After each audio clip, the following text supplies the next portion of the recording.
Hey guys, welcome to my channel. I normally do vlogs, but I think this year I wanted to try something a little different and show you guys how I set up my annual bullet journal. This is my third journal that I've done in the system. You could find tons of videos on this online on how to set one up and everything, and I just wanted to kind of show you my personal setup. This is a paper age bullet journal book. I normally use the lich term 1917, but this year I wanted to go a little cheaper, and from the reviews I saw online, the paper quality in this one is a little bit better, so you get less bleed through, but you get less sheets. So that was the compromise. I kind of didn't expect to be going out much in 2021. I figured having less pages would be fine, because then I wouldn't be filling it up as much with like the daily to-do sections. Starting off, making the cover page. This is supposed to be kind of just like a little flourish. Starting off, as you can see, I couldn't figure out how to write 2021 for a second there and what kind of styling I wanted to do.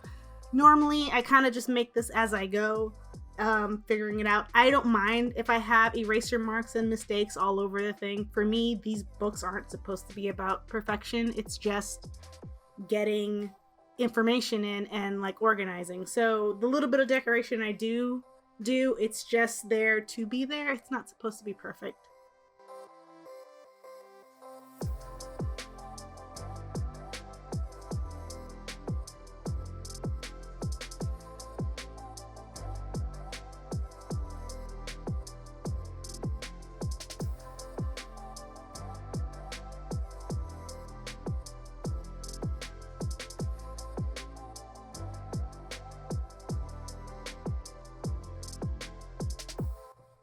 I also try to come up with kind of like a motto for the year.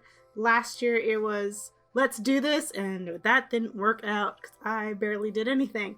So this year I just wanted to focus on things that I want to accomplish. So art, making more money, and just to be a little cheesy, corny, love, because why not? Why not? But really I just kind of wanted to write art and money. But I felt weird just kind of only doing that. It's probably not good for your soul just to be like work, work, work all the time. So yeah, adding love to that mix.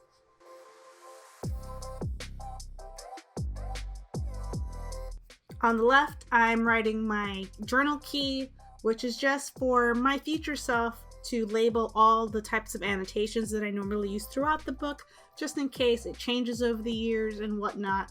I know what this book's annotations are. I use the dot for tasks, X to complete the task. I use the little dash to migrate things.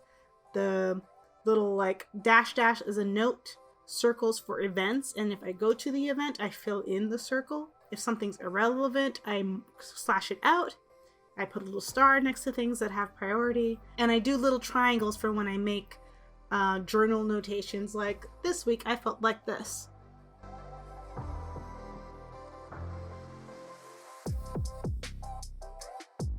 I also make sure on this page to add my post office address and my email just in case I lose this book, so that hopefully someone can return it to me.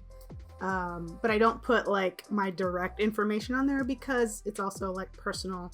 So yeah, P.O. box, email. If it gets lost, hopefully it returns. Hasn't happened yet, so knock on wood, I'll stay lucky on that front.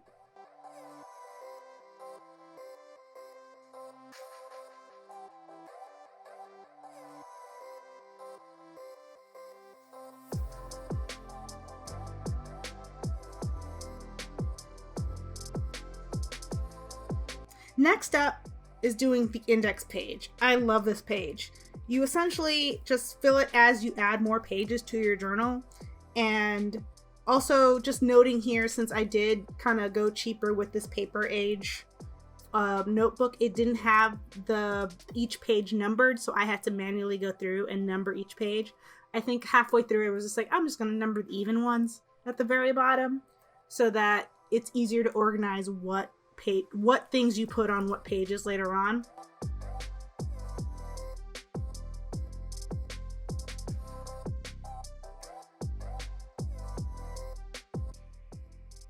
After that, it's making the future log page.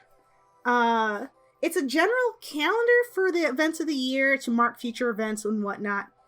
I'm doing a cutout type page that I actually saw on another bullet journal YouTuber channel from Amanda Rachel Lee. She cut out her pages so that she didn't have to write the title twice on the top, which I think is genius.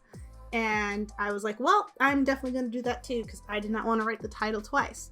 So when you make the future log, you end up splitting the page into thirds so that when you flip it, you have each month of the year. And then I don't make like an extra set of calendars, because some people draw little mini calendars on each section. I just kind of write the month, and then whatever events are showing up on those months that I need to remember way ahead of time, I just write what it is and the date next to it so that it's there. Usually use this for like big birthdays and like concerts. Oh, don't you miss concerts? And other various events. Next up is my savings goals page.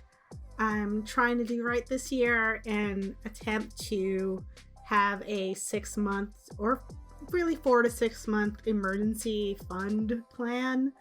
We'll see how much I do that, because I have a lot of credit card debt that I also have to take care of. So I made a little piggy bank. This says feed me, and I was double checking to see if my ink was leaking over to the other side. It was not, which was pretty cool. Each coin is going to be a different month, and I haven't decided if at the beginning of the month I'm going to fill in a coin and say what's in there, or if at the end of the month I could check to see how much I've saved. I'm leaning toward putting the beginning of the month what I have, and then so that's kind of like part of my like monthly to do to add what I've saved.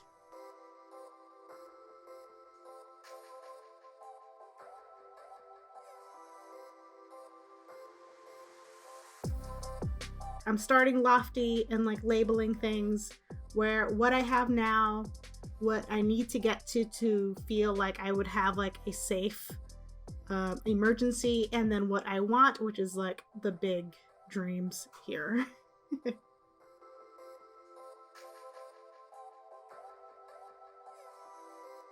On this page, I really like having a moon calendar. I constantly ask my I don't want to say her name because then she'll answer right now, device from Amazon when the next full moon is. So instead of always having to ask her, I just make the calendar. It's in here.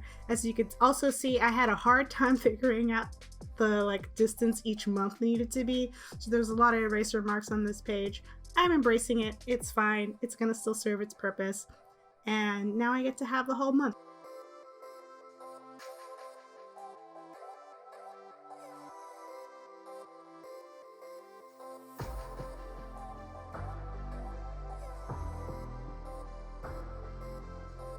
Then my reading list. I did get fancier this year, and I wanted to draw a bookshelf. Last year it was just literally a list and like a check mark on if I actually read it or not. This year I wanted to make a bookshelf, and I'm going to label the books as I read them during the year. I also count graphic novels, and I might count magazines, it depends, but odds are it's just going to be books and graphic novels.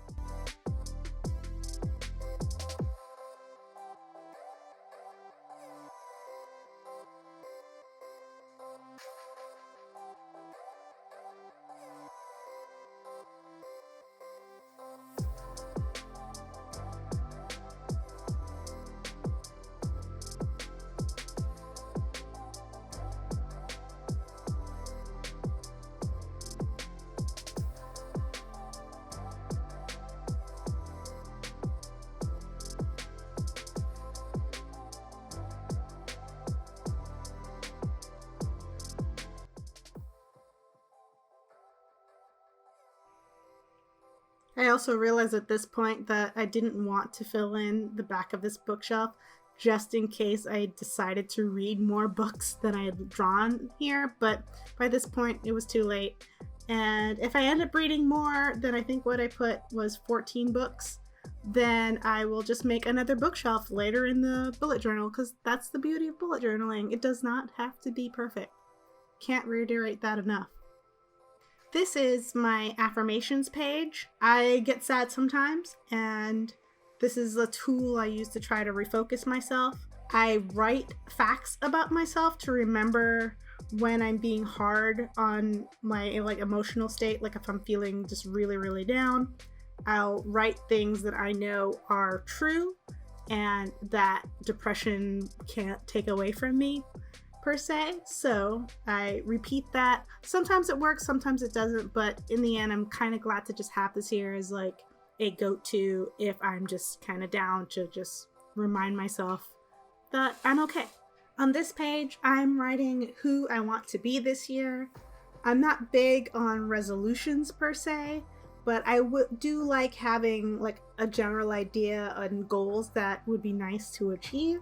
I don't like doing like hard resolutions because then I feel bad when I don't achieve them. So this is just more like, this is something I'd like to be. And I want to be someone who reads more. I want to talk to my friends more often. I'd like to be a little cleaner, a little bit more organized. And like the bonus thing is like somehow, some way make an extra $2,000 a month more from my artwork and just from myself and not necessarily from my day job.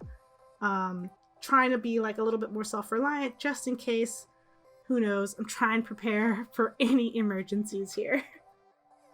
On these two pages, I am trying to make a page where I could list all the new YouTube channel ideas that I might have, just to have a place to jot them down. And on the next page is my social media following aspirations. I saw another YouTuber named Riley Autumn have this kind of goal idea. I didn't do the exact design she had, but pretty close.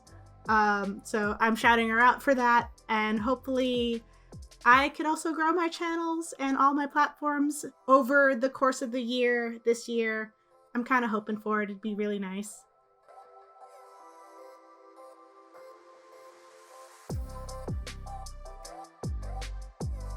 On this page, this is kind of like the brainstormy page. It's where I jot down names for story ideas, fan art that I'd like to draw, zine ideas that I want to make, random projects like spoonflower pattern stickers I want to do, greeting cards, etc. Just jotting them down, make sure I don't forget it. And on this page, I want to keep track of any of the new things I watch, new TV shows, new movies that I watch, and concerts in quotes. Last year I also did this page, and concerts was woefully short on that list. I only went to one concert last year in January. So I'm going to go to virtual events this year, and I'm going to count those as concerts because you buy a ticket and you watch a live show, so it's going to count. On this page, it's actually going to be 3 pages. It's my year in Polaroids. I like to kind of take a Polaroid a month and just kind of mark it as this is the month. I'll show you my previous year's one. I also miss months sometimes because I forget that I have a Polaroid camera. So this is so that I remember to use the camera, and that, you know, I'm going to put those pictures here. So this is the beginning of my journal. All the pages are in for the beginning of it. I labeled everything in the index so far. Just a big recap of what's happening. We have our future log all labeled in, filled out, and hopefully we'll be able to fill out more things coming up. Savings goals all filled out. Next page, I didn't show you guys, but it's my debt snowball. I didn't want to kind of show the world how much debt I have, but that page shows all of that, and it's going to help with my target goals to try to get rid of that. The Lunar Calendar is here next to the reading list. I really like how this spread is. I think they kind of go nice and well together. Still bummed out that I filled in that section, but I think I'm going to end up putting a post-it there with a key guide showing which books are graphic novels and which books are novels. My affirmations page and who I want to be this year. I'm hoping to fill out that more as well. YouTube channel ideas and social media following aspirations pages. Hoping that works out. And then next, it's going to be all my lists for story ideas and all the other projects that I'm going to work on. new things I've seen in 2021. Hopefully we'll fill all of that out as well and see a bunch of things. And then yeah, one day this page will be filled with Polaroids. And that's it. That's me planning my bullet journal for 2021. I'll probably make another video to show how I plot out for the month of January. But for now, I'm glad to show you this, and I hope you join me for some more. Like, subscribe, share, all that stuff. And yeah, I'll see you guys later.